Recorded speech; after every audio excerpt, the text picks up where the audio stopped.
Bem-vindos a mais um vídeo do canal Conhecimentos da Humanidade, e hoje a gente vai falar das últimas cruzadas da quarta, da quinta, da sexta, da sétima e da oitava, um monte de cruzada maluca que vocês vão ver só o resultado.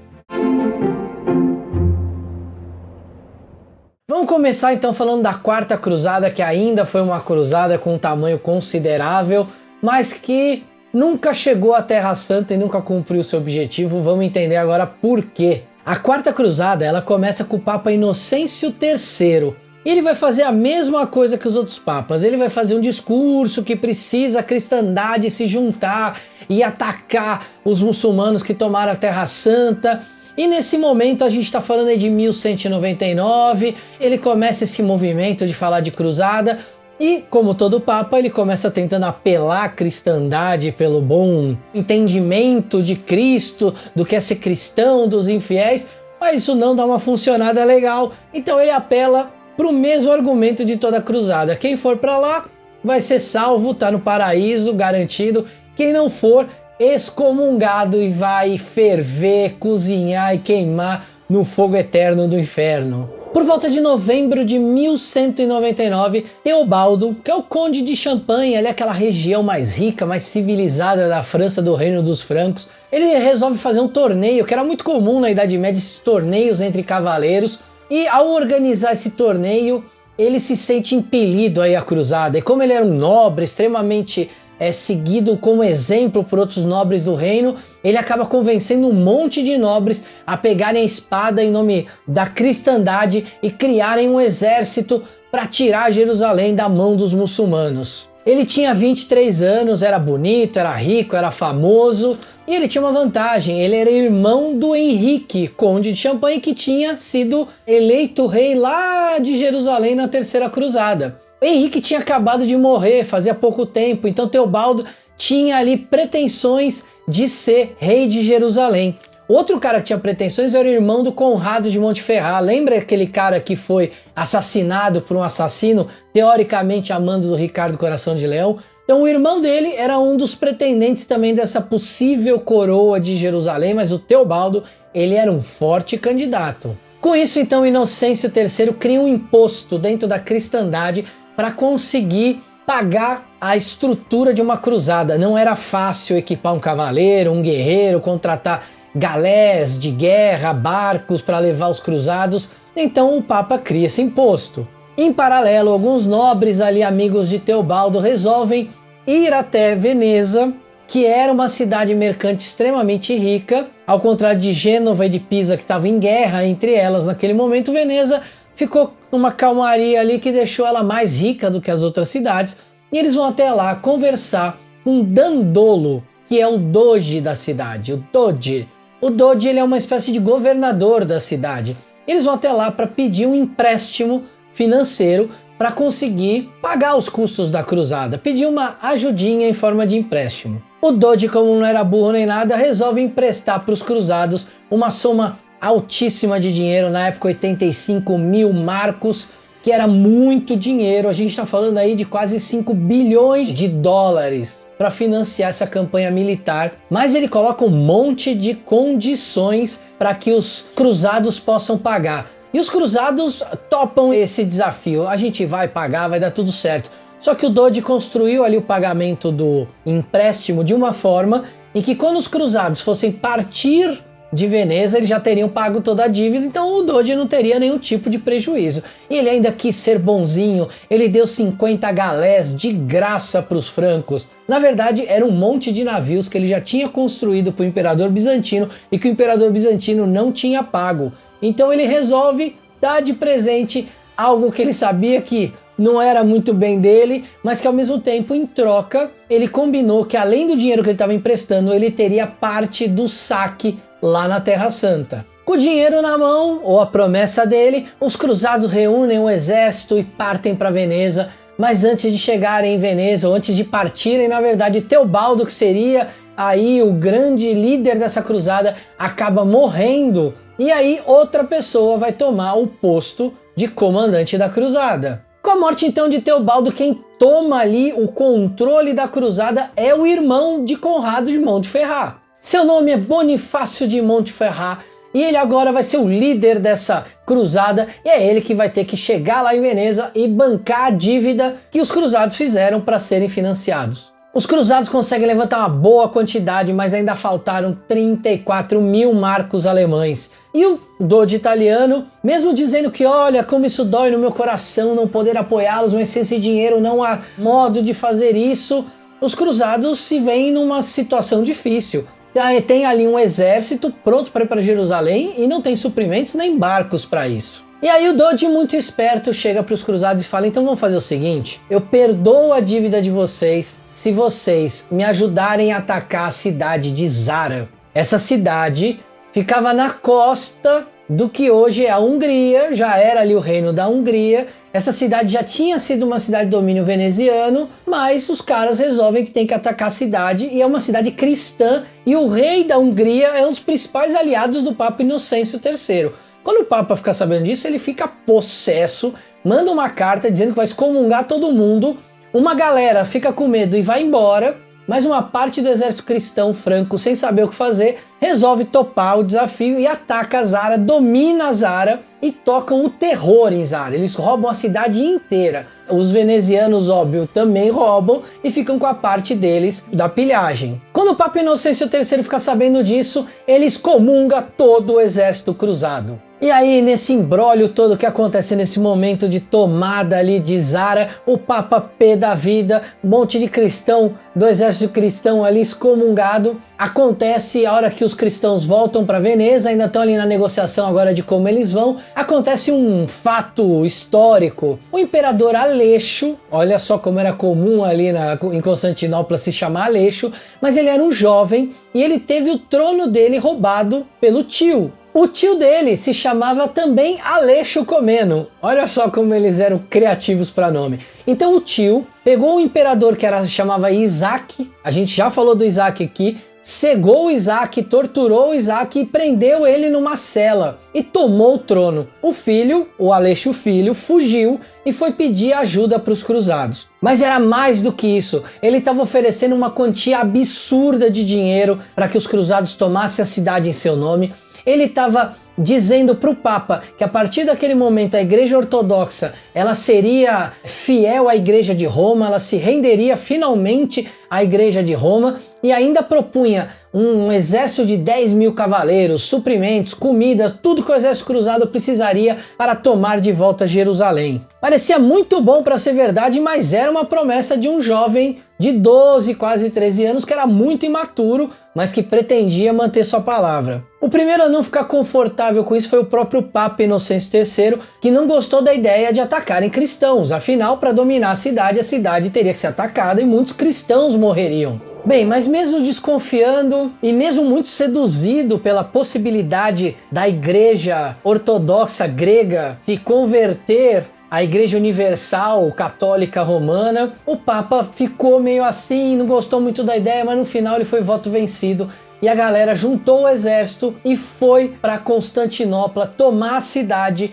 em nome do jovem imperador Aleixo. Obviamente que os venezianos encararam aí uma ótima oportunidade, então eles pegaram uma série de marinheiros, colocaram naquelas 50 galés que eles tinham dado, que precisava na época de uns 7 mil marinheiros, colocaram os marinheiros para ajudar nos navios cruzados, e o combinado era: ok, a gente vai ajudar, então parte ali do saque que a gente já tinha combinado que é nosso, beleza, eles vão atacar Constantinopla. Durante os primeiros dias eles demoram muito para atacar Constantinopla, eles ficam com os barcos ali dando uma rodada, os guardas olhando aquilo e vendo que nada ia acontecer. Até que os venezianos tinham uma tática de combate muito bacana. Eles construíram pontes que ficavam no topo do mastro, e com isso eles conseguiam chegar com os barcos perto das muralhas e usar essas pontes para os soldados entrarem na cidade. E é assim que eles atacam a cidade e começam a dominar a cidade. São vários momentos de combate dentro da cidade, duram alguns dias esses combates, porque a cidade ela não é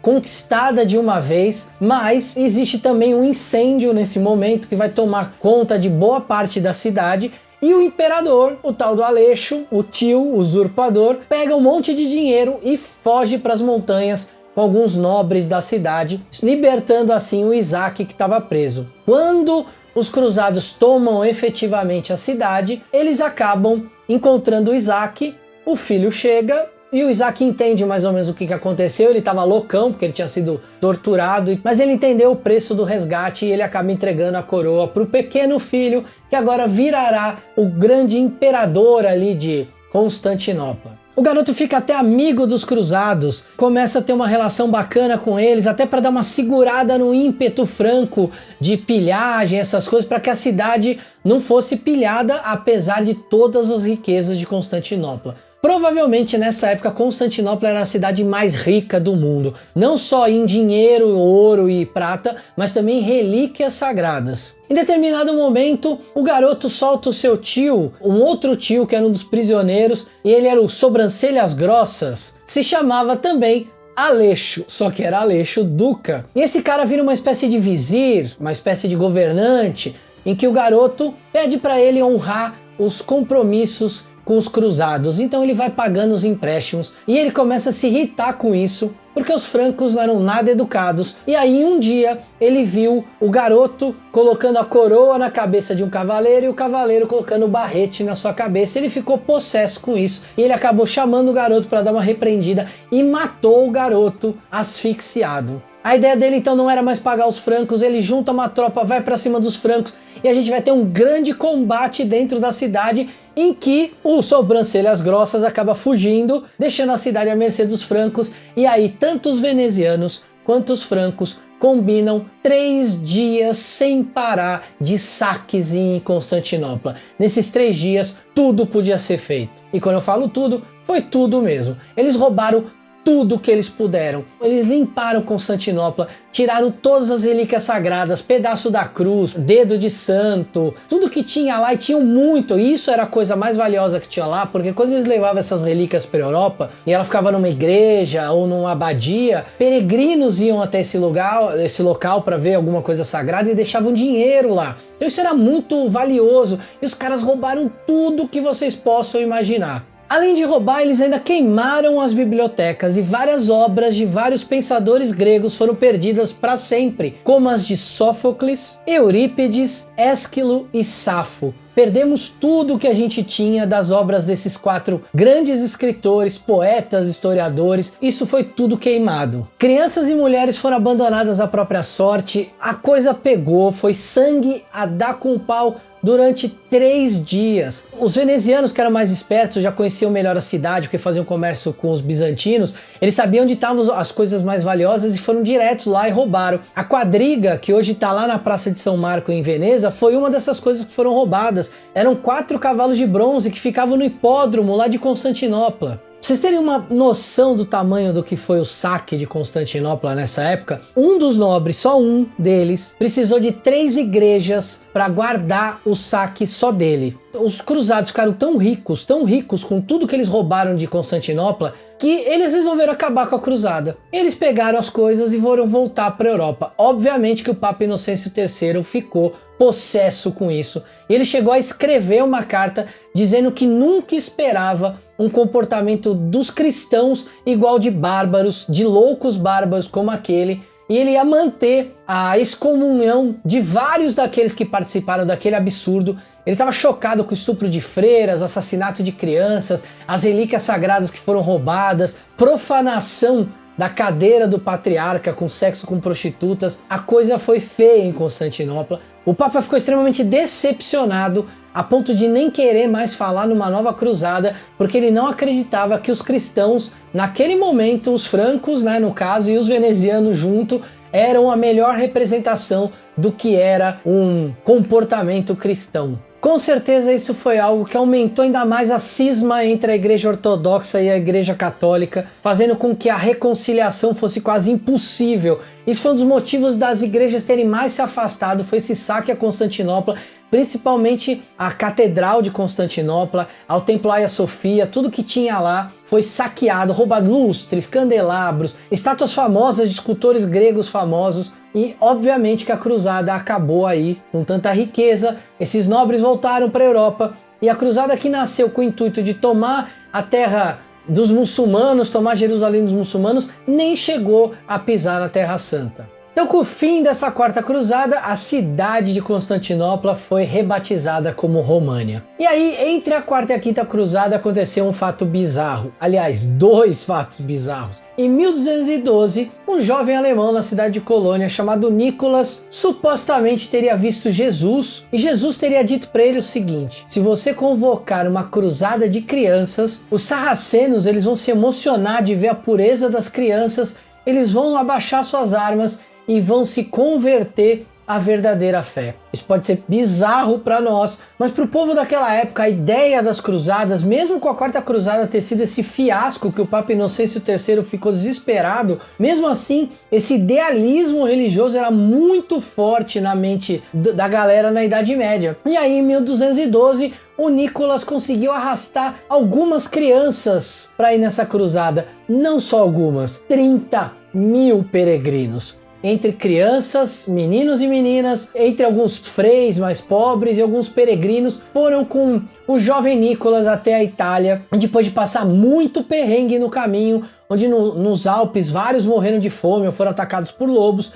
Eles chegaram na Itália e foram até Roma pedir ajuda para o Papa. Depois de tentar ali com alguns comerciantes, eles não conseguiram, foram para Roma. O Papa Inocêncio se emocionou muito vendo aquelas crianças e disse: olha só, essas crianças aqui fazendo o nosso trabalho, essa pureza desses meninos. E ele, depois de se emocionar, falou para as crianças: então voltem para casa, fechou a porta do Palácio de Latrão e voltou para dentro. As crianças acabaram voltando para casa, algumas tentaram voltar de pegar um navio, alguma coisa assim para tentar ainda levá-las para Terra Santa, e um cara chamado Friso, o norueguês, escravizou várias delas. As que sobraram conseguiram voltar para a Alemanha. Outro fato parecido aconteceu na França, onde um pastor chamado Estevão, que era muito bom de discurso, também conseguiu juntar cerca de 20.000 crianças, e ele falou para o rei Filipe II, aquele que foi junto com o Ricardo Coração de Leão para a Terra Santa: eu recebi de Jesus essa missão. O rei pediu que o médico o examinasse, pois ele estava alucinando.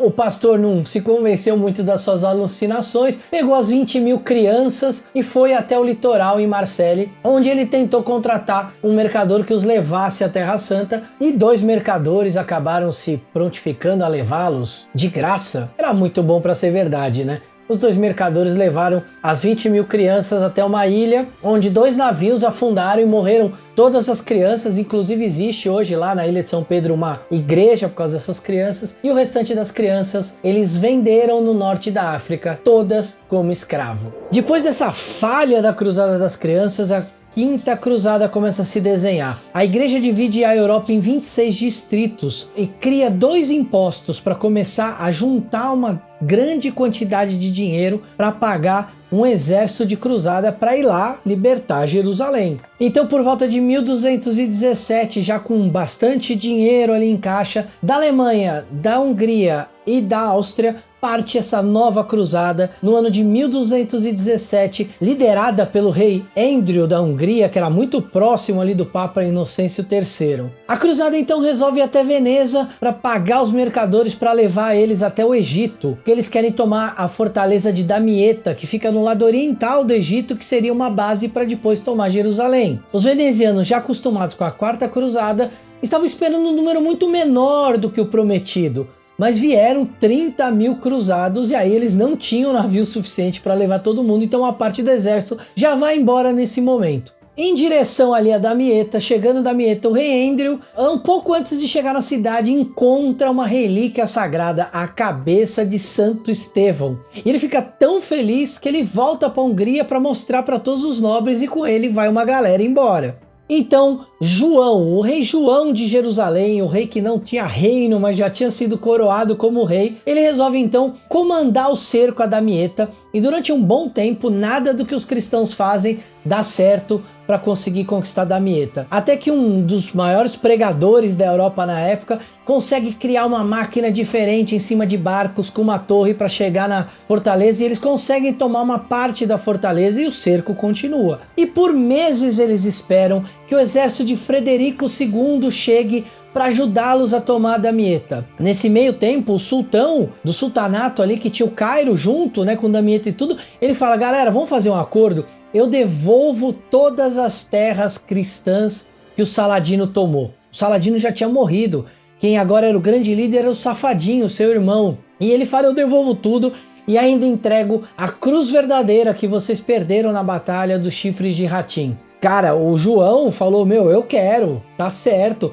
Mas tinha um bispo chamado Pelágios que disse, não, nós queremos a rendição total do Egito, não só as terras. E o sultão falou, não, o Egito, calma aí, e aí o cerco continuou. Nesse momento, os cristãos pegaram uma peste em que cerca de 20% do exército que ainda sobrava morreu, só que essa peste passou para dentro da muralha. E em algum momento, quando os cristãos tomaram uma parte maior da cidade, eles descobriram que a peste tinha dizimado quase 80 mil muçulmanos dentro da cidade. E assim eles conseguiram tomar a cidade de Damieta. O Safadim, que era o irmão do Saladino, ficou sabendo da vitória cristã, teve um infarto, morreu e seu filho Al-Qamu assumiu então o controle sobre o Império Seljúcida. E aí os cristãos então resolvem que vão atacar o Cairo, vão tomar o sultão. O sultão desesperado fala, não gente, eu entrego tudo, eu entrego o Egito, eu entrego a cruz verdadeira. E o Pelágios fala, não, Frederico II está chegando, nós vamos arrasar o Egito de vez. Só que meses de espera e Frederico II não aparece. Os cristãos então acampam num local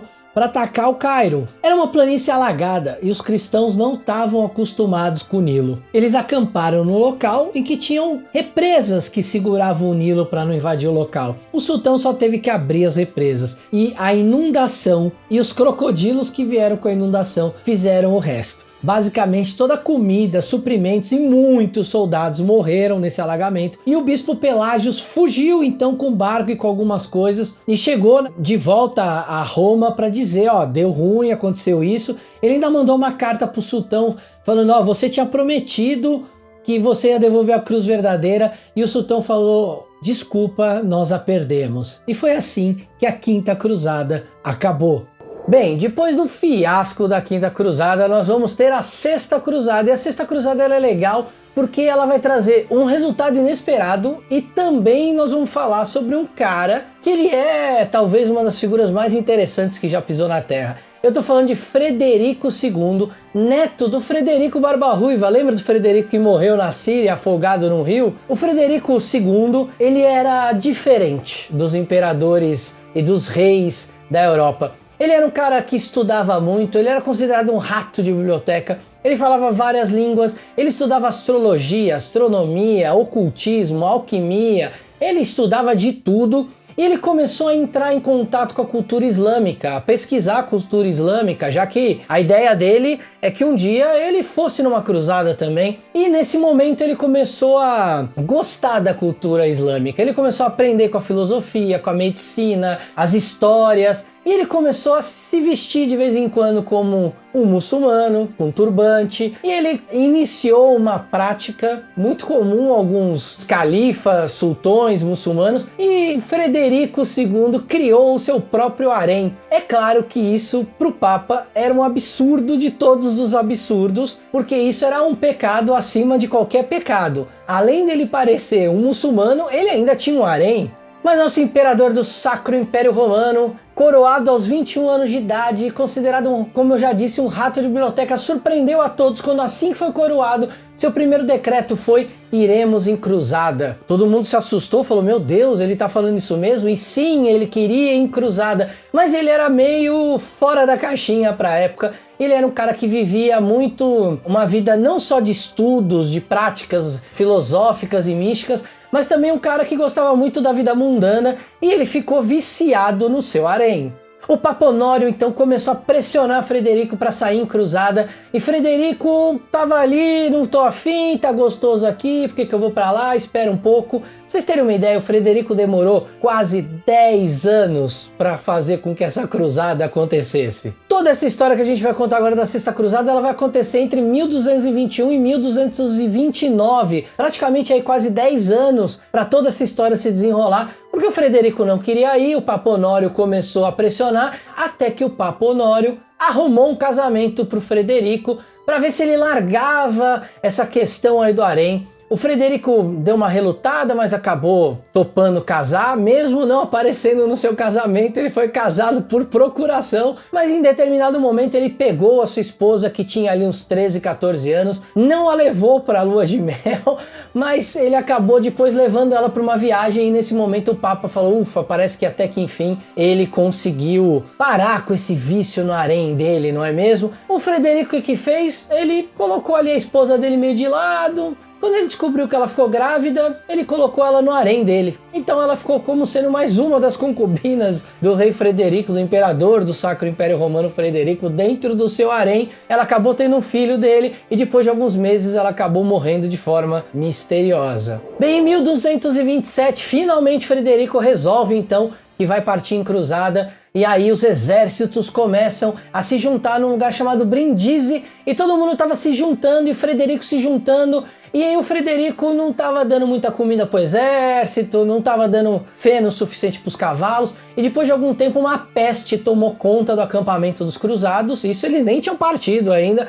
E o Frederico, um dia então, muito corajoso, pegou o seu barco, todos olharam e falaram, finalmente ele vai zarpar para a Terra Santa. Mas não, Frederico foi para outro lugar para tirar umas férias de alguns meses, porque ele não estava afim de dar uma olhada para a galera morrendo com aquela praga. E aí o Papa ficou pé da vida, Papa da vida. Ele resolveu então excomungar o Frederico. Ele deu vários motivos para fazer essa excomunhão do Frederico, dizendo que ele escolheu Brindisi de propósito, que ele sabia da praga, que ele tinha práticas muçulmanas, que ele tinha um harém, que ele estava praticando de vários pecados cristãos. Então ele foi excomungado e Frederico ficou extremamente preocupado. Só que não. Nessa época, com contato com esse mundo muçulmano, o Frederico era muito amigo de Al-Qamu, que era o califa ali do Egito. Eles eram muito amigos, trocavam cartas e tudo, e em um determinado momento o califa pediu ajuda para tomar Damasco, que Damasco tinha sido tomada dos turcos. E o Frederico falou, beleza, vou te ajudar. Ou seja, o Frederico partiu em cruzada não para libertar Jerusalém, mas para ajudar o seu amigo muçulmano Al-Qamu. Só que o Frederico, para variar, sempre atrasado, quando ele chegou em Acre, que era a última grande cidade ainda cristã no Oriente Médio, tinha outras, né? Antioquia ainda estava por ali, Tiro, mas Acre era uma grande cidade e era muito importante para os cristãos. Quando ele chegou lá, o sultão Al-Qamu já tinha tomado Damasco, não precisava mais do Frederico. Mas Al-Qamu era muito esperto e viu o tamanho do exército que Frederico trouxe, bem armado, bem paramentado, e ele fez então um acordo. Frederico, sou muito seu amigo, eu vou te entregar Jerusalém. Sem derramar uma gota de sangue, Jerusalém é sua, e não só Jerusalém, vou te dar Belém,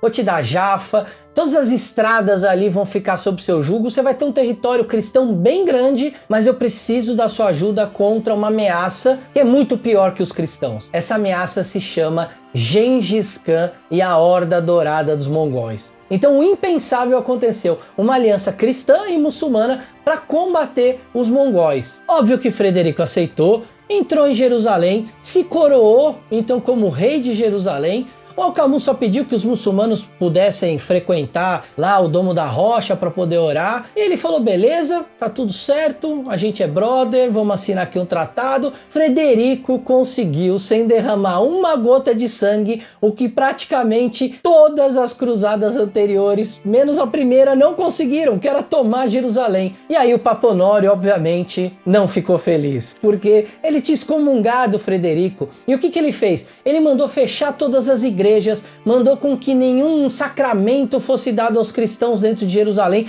porque eles tinham um rei pagão, um rei herege, um rei que foi excomungado. O Frederico ficou pé da vida, ficou chateado com isso e falou, sabe de uma coisa? Deixa Jerusalém aí e eu vou embora daqui. E ele acaba indo embora, deixa Jerusalém para trás e deixa lá com alguém tomando conta. Bem, com o Frederico indo embora, o Papa se recusa a aceitar o acordo que Frederico fez com os muçulmanos, afinal, ele não era um representante da Santa Igreja. Nessa época o Papa já é o Papa Gregório. Ele começa então a negociar quem vai ser o rei de Jerusalém para tomar o lugar do Frederico. No meio da confusão toda, o Papa aumenta os impostos, cria novos impostos para conseguir financiar uma nova cruzada para a Terra Santa. E a galera na Europa começou a ficar revoltada. Basicamente, o Papa estava tirando deles 20, 30, 40% dos rendimentos dos pobres, que viviam com quase $1 por dia na Idade Média. O Papa cobrava um imposto de 20% da renda deles por semana. Isso era muito para quem vivia naquelas condições. E a galera começou a ficar revoltada.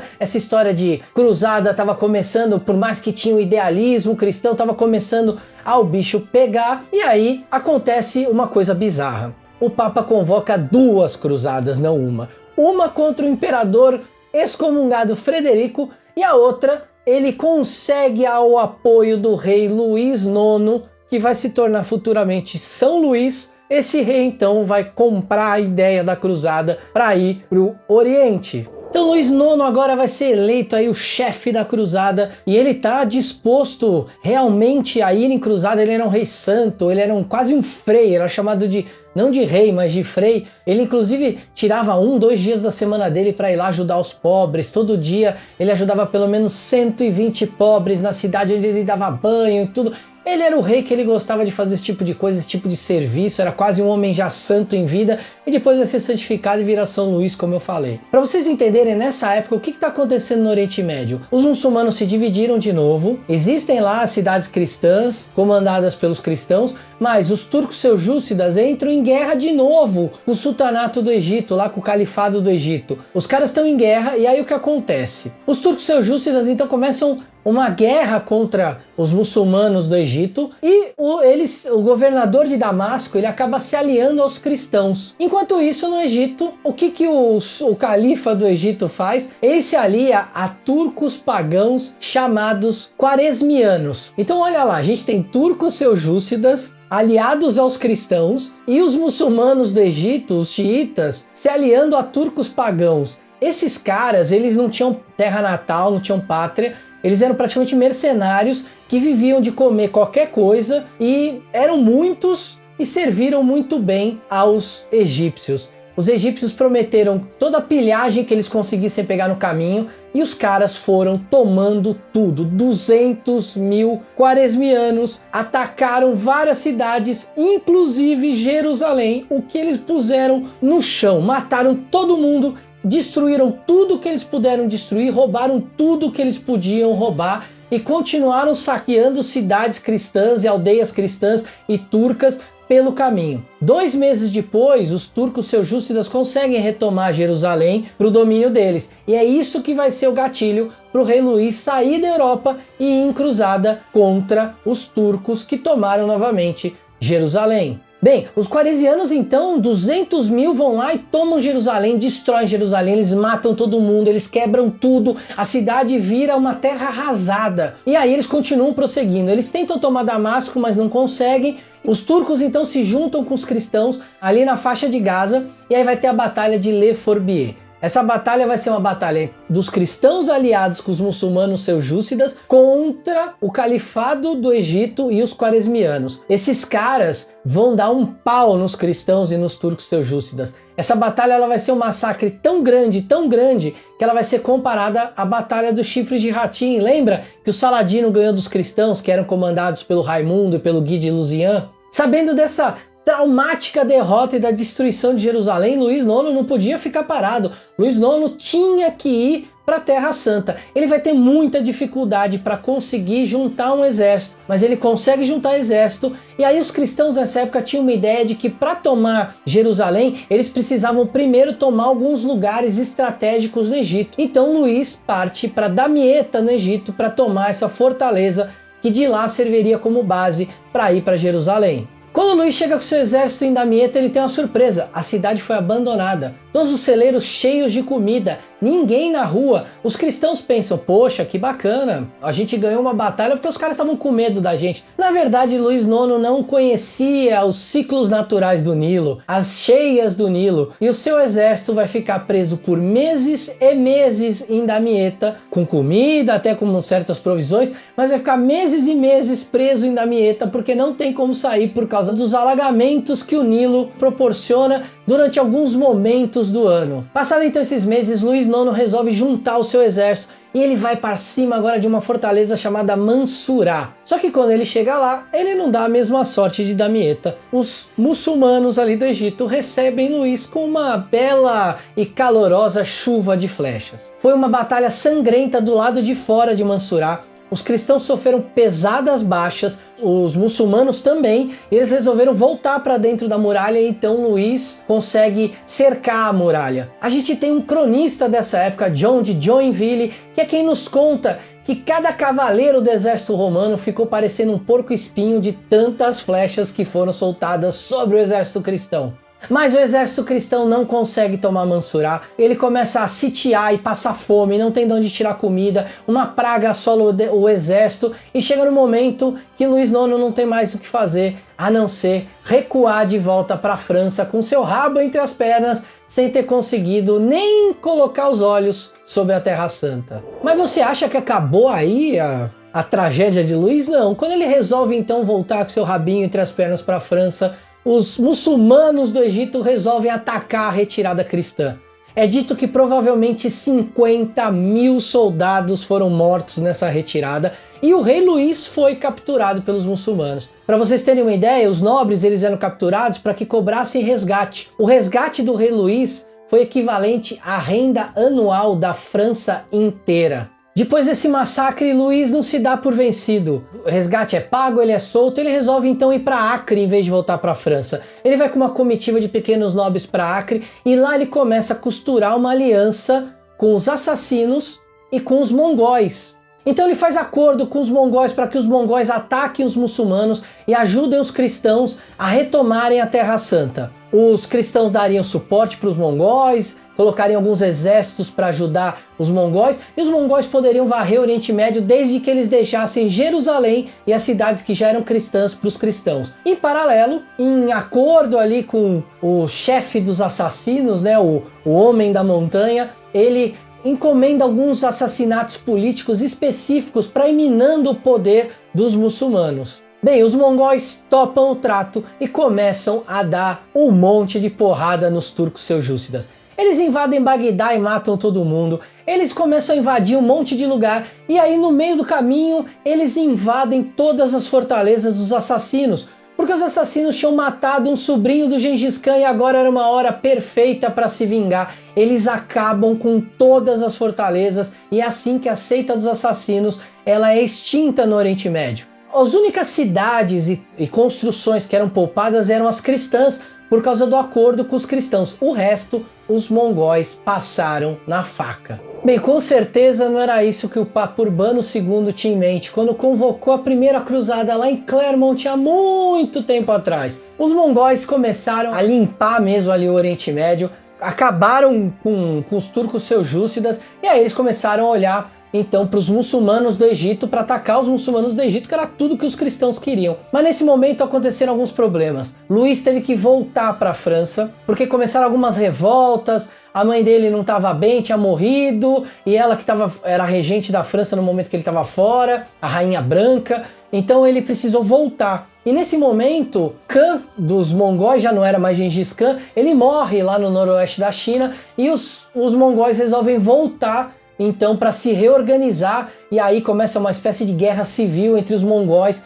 e isso é o campo que os escravos mamelucos do Egito estavam precisando para se levantar e fazer um levante que ia tomar o controle tanto do Egito quanto de toda a Terra Santa.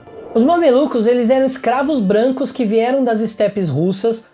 Mameluco significa lá na língua egípcia daquela época, obviamente, possuídos. E eles eram como, se você viu Game of Thrones, eles eram como os Imaculados. Eles eram uma espécie de uma guarda de elite, eles eram treinados desde criança para serem uma guarda de elite, ou seja, era um exército muito bem treinado que resolve então tomar o trono do califado do Egito. Depois de algum tempo, o cara que toma o trono é morto por outro mameluco chamado Baibars, e esse Baibars ele vai criar uma máquina de combate mameluca que vai tomar tudo pela frente. Sabendo então dessa ameaça mameluca agora no Oriente, Luís tenta uma última cruzada, ele junta 10.000 soldados e ele vai aportar na Tunísia.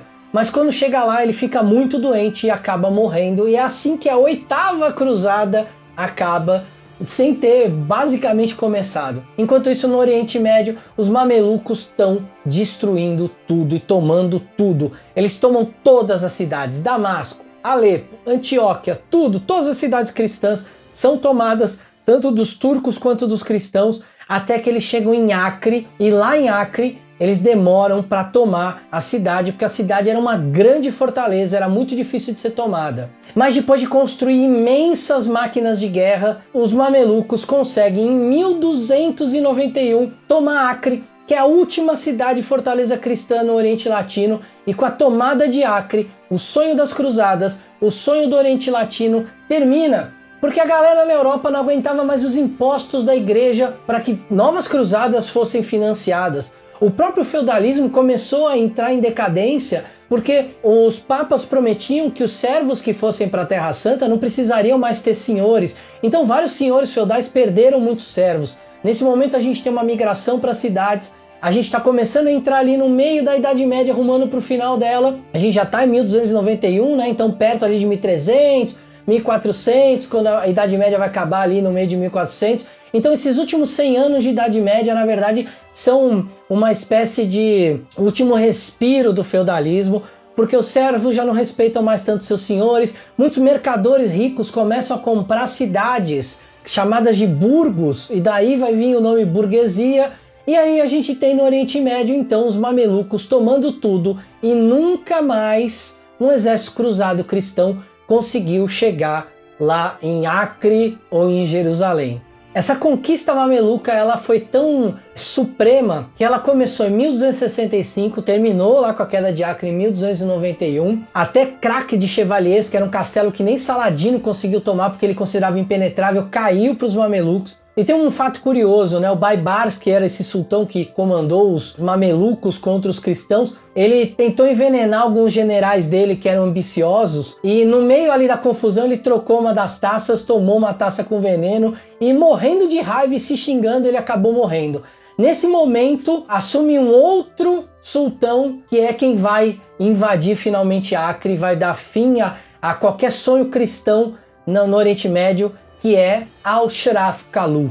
É esse o mameluco que toma Acre finalmente, faz um pacto ali com seus soldados para matar e escravizar quantos cristãos eles queriam. Poucos cristãos conseguem fugir de Acre para Chifre, os que não conseguem fugir são escravizados. É contado que só na Batalha de Acre cerca de 60 mil cristãos foram escravizados. E foi assim que acabou as aventuras das cruzadas na Idade Média. Espero que vocês tenham gostado desse vídeo. A gente vai colocar as fontes de todos os vídeos de cruzada aqui no Saiba Mais, desse vídeo, de todos os vídeos dessa série. E a nossa ideia agora é contar um pouco sobre as ordens de cavalaria que estavam lá no Oriente Médio durante as cruzadas, como os hospitalários, os teutônicos e os templários. E depois disso a gente entender como os templários acabaram e como nasceram as grandes navegações. Então fica aí, acompanha os nossos próximos vídeos que vão falar desses assuntos.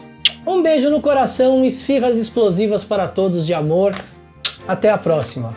Valeu!